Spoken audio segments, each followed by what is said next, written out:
বিহার, মহারাষ্ট্র এবং মুম্বাইয়ের বিখ্যাত খাবার চম্পারন মিট বা হান্ডি মিট।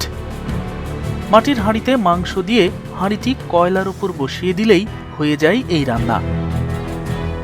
৩০০ বছরের পুরনো, সুস্বাদু, ঐতিহ্যবাহী এবং জনপ্রিয় এই খাবারটি এখন পাওয়া যাচ্ছে ঢাকার মিরপুর ২-এর একটি রেস্তোরাঁয়। কথা বলছি রাজধানীর মিরপুর ২ নম্বরের আবেশ হোটেল অ্যান্ড বিরিয়ানি হাউস থেকে। আমি এখানে এসেছি এই কারণেই, কারণ আমি জানতে পেরেছি যে এই বিরিয়ানি হাউসটা একটা বিশেষ খাবার তৈরি করে। এটি মূলত ইন্ডিয়ান একটি খাবার, হান্ডি বিফ। এটি একেবারে ঐতিহ্যবাহী। আর আপনারা নিশ্চয়ই জানেন যে ঐতিহ্যবাহী কোনো খাবারের সন্ধান পেলে সেটি নিয়ে আমি প্রতিবেদন প্রকাশ করার চেষ্টা করি। আজকে এই হান্ডি বিফ কতটা সুস্বাদু এটি তো দেখাবই, পাশাপাশি এই হান্ডি বিফটা কিভাবে তৈরি হয় এটিও আমরা পুরো প্রসেসটাই দেখাবো। আবেশ হোটেল অ্যান্ড বিরিয়ানি হাউসের অবস্থান মিরপুরের সনি সিনেমা হলের ঠিক পেছনের গলিতে। ঐতিহ্যবাহী হান্ডি মিট কতটা সুস্বাদু সেটা জানানোর পাশাপাশি হান্ডি মিট কিভাবে রান্না করা হয়, কি কি মশলা ব্যবহার করা হয়, রান্নার পুরো প্রক্রিয়া আজ আমি আপনাদের দেখাবো। আর এজন্য আমি এই রেস্তোরাঁয় মোটামুটি সকালেই চলে এসেছি।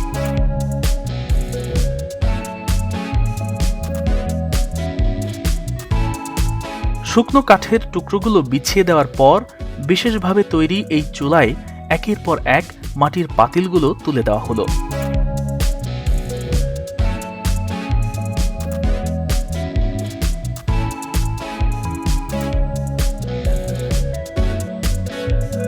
এরপর মাংস ম্যারিনেট করার পালা। আর এজন্য আবেশ হোটেলের স্বত্বাধিকারী সুমন মিয়া এখানে বিশাল এক পাতিলে একে একে দিয়ে দিলেন দেশি রসুন কুচি, জিরা গুঁড়া, ধনিয়ার গুঁড়া, শুকনো মরিচ, রাঁধুনি গুঁড়া মরিচ, দেশের বাইরে থেকে আনা একটি বিশেষ মশলা এবং সবার শেষে বিশাল এক চামচে করে ঢেলে দেওয়া হলো পরিমাণ মতো খাঁটি সরিষার তেল।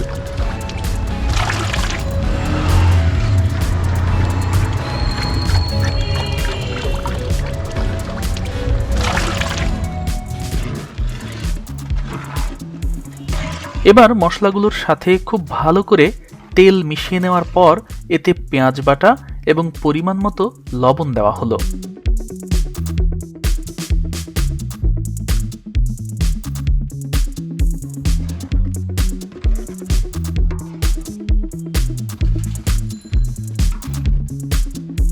মশলাগুলো ভালো করে মিশিয়ে নেওয়ার পর এবার এতে দেওয়া হলো আস্ত রসুন।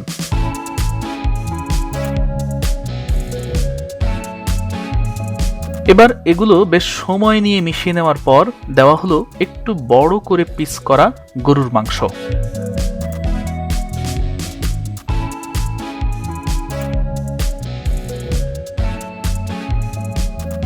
ম্যারিনেটের পর একটি বড় প্লাস্টিকের জগে করে মাংসগুলো মাটির পাতিলে দেওয়া হয়।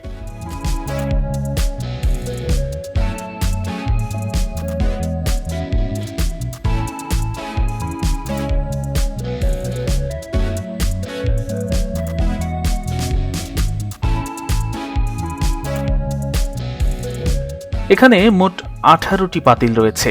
এক একটি পাতিলে মোটামুটি 2 কেজি বা 2 কেজির সামান্য একটু বেশি পরিমাণ মাংস দেওয়া হয়েছে।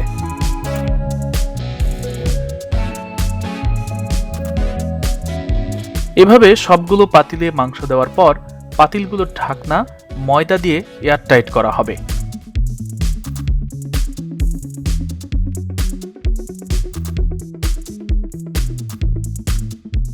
চুলার উপরে মাংস উঠিয়ে দেওয়ার কাজ শেষ, এখন এটি এয়ারটাইটের কাজ চলছে। অর্থাৎ এই যে আপনারা দেখতে পাচ্ছেন যেখানে ময়দা দিয়ে পুরো মাংসের হাঁড়িটাকে এয়ারটাইট করা হচ্ছে, বাইরের বাতাস যেন ভেতরে প্রবেশ করতে না পারে এবং ভেতরের যে রান্নার যে বাষ্পটা সেটি যেন বাইরে চলে আসতে না পারে। এবং এটি এই রান্নাটাকে সুস্বাদু করার পেছনে এই ভূমিকাটা কিন্তু অত্যন্ত গুরুত্বপূর্ণ। সবগুলো পাতিল এয়ারটাইট করার পর চুলায় দেওয়া হবে আগুন। কয়লা তৈরি করে নেওয়ার জন্যই মূলত এভাবে আগুন দেওয়া হচ্ছে। অর্থাৎ চুলায় যে কাঠের টুকরোগুলো দেওয়া হয়েছিল সেগুলোই কয়লা করে নেওয়া হবে। 10 মিনিট পর কাঠের টুকরোগুলো কয়লায় পরিণত হয়ে গেলে আগুন নিভিয়ে দেওয়া হয়। আমি শুরুতেই আপনাদের জানিয়েছিলাম যে এই রান্নাটা হয় কয়লাতে। এই যে দেখুন, আগুন নিভিয়ে ফেলা হয়েছে, এখন ধোঁয়া উঠছে, অর্থাৎ কয়লা তৈরি হয়ে গেছে। মাংস ভর্তি মাটির পাতিলগুলো এখন এভাবে কমপক্ষে 2 থেকে 5 ঘন্টা পর্যন্ত রেখে দেওয়া হবে।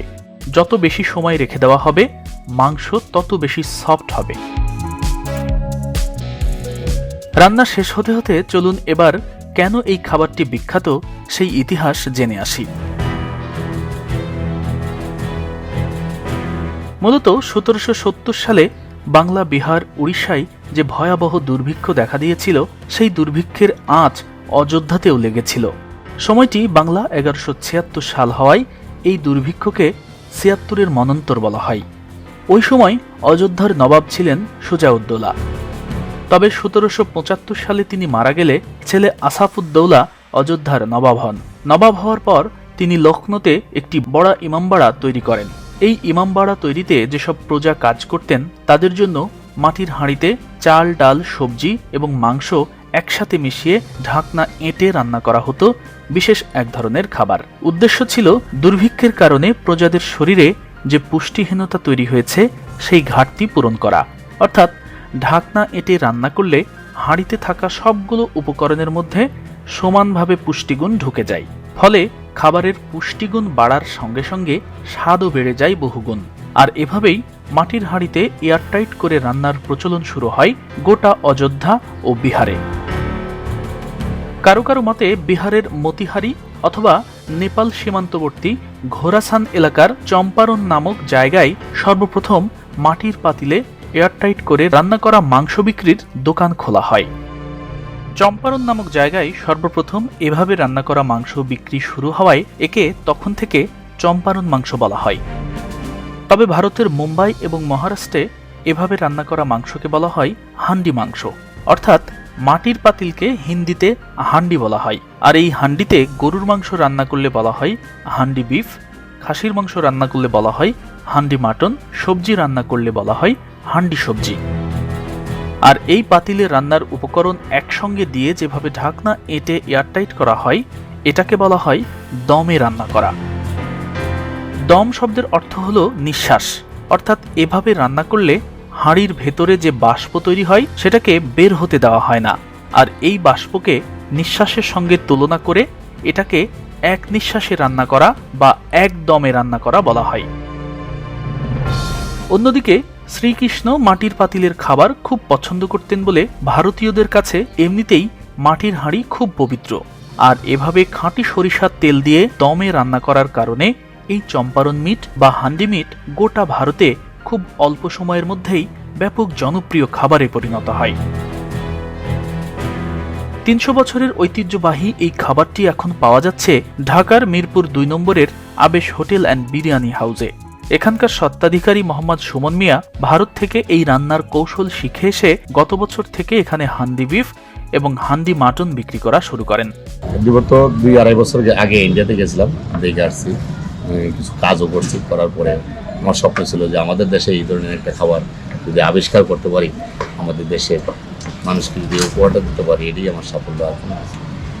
আসলে এই খাবারটা আমাদের দেশে আবিষ্কার করার পরে যখন আমি শুরু করছি তখন থেকে আলহামদুলিল্লাহ সবাই ভালো বলছেন, এখন পর্যন্ত ভালো বলতেছেন। অনেক দূর দূরান্ত থেকে মানুষেরা খাবারটা ট্রাই করার জন্য আসতেছেন যে আসলে মাটির পাতিলে গরুর মাংস কীভাবে রান্না করে। ঠিক আছে, অনেকেই ভাবে যে আলাদা কড়াইতে অথবা বড় ডেকের মধ্যে রান্না করে পাতিলে আমরা সামনে ডিসপ্লে করি। আসলে না, আপনারা বাস্তবতা আজকে দেখতে পাচ্ছেন, যেটা সত্যি এটাই যে পাতিলের মধ্যে 2 কেজি মাংস রান্না করা হয়। প্রতিটা পাতিলে 2 কেজি করে মাংস আছে, 2 কেজি 100 গ্রাম 150 গ্রাম মাংস আছে।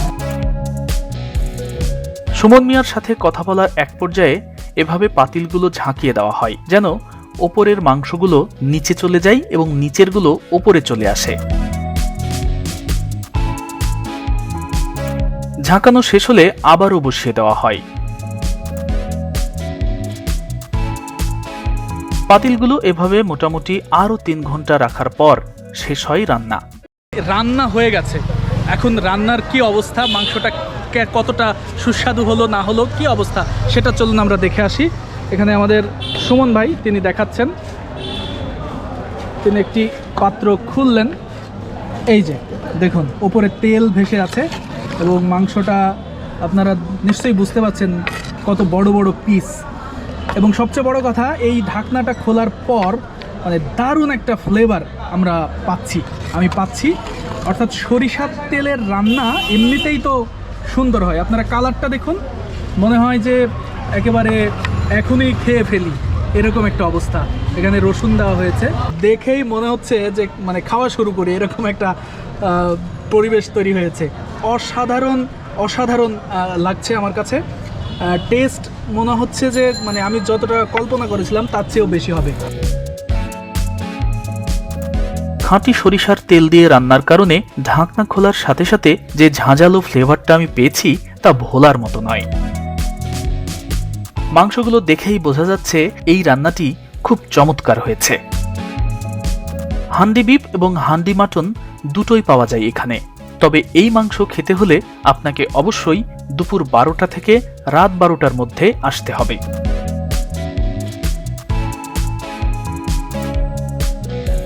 তবে আপনি যদি হান্ডি মিট দিয়ে ভাত খেতে চান তাহলে এই মাংসের সাথে আপনাকে আরও 5 ধরনের ভর্তা দেবে তারা। এর সাথে থাকবে ডাল এবং সালাদ। তাই এক বাটি হান্ডি কিনলে অনায়াসে 2 জন খাওয়া যাবে। এই হলো এক বাটি হান্ডি মিট। একটু খেয়াল করে দেখুন, এখানে 3 টুকরো মাংস দেওয়া হয়েছে, সাথে একটা আস্ত রসুন আছে। আর খাঁটি সরিষার তেল দিয়ে রান্না করার জন্য এই ঝোল আমার কাছে মনে হচ্ছে খুব সুস্বাদু হবে। পাশাপাশি এখানে যে ডাল দেওয়া হয়েছে সেটা অবশ্যই স্পেশাল মনে হচ্ছে আমার কাছে। আর এগুলোর সাথে দেওয়া হয়েছে 5 রকমের ভর্তা। কাজেই এতগুলো ভর্তা, ডাল, সালাদ এবং আর এর সাথে এক বাটি হান্ডি মিট দিয়ে অনায়াসে 2 জন খাওয়া যাবে। সরিষার তেলের রান্না কতটা সুস্বাদু হয় তা এখানে আপনি যদি এই বিফ হান্ডিটা খান তাহলে বুঝতে পারবেন। মানে এটা ঠিক সাধারণ রান্নার মতো এই টেস্ট না, এটা অন্যরকম একটি ব্যতিক্রমী এবং সুস্বাদু। সাধারণত আপনারা যদি বাড়িতে যে কোনো রান্না সরিষার তেল দিয়ে রান্না করে দেখবেন, এটা টেস্ট অন্যরকম হয়ে যাবে। এখানে শুধু এই পিসটার দিক একটু খেয়াল করুন, অনেক বড়।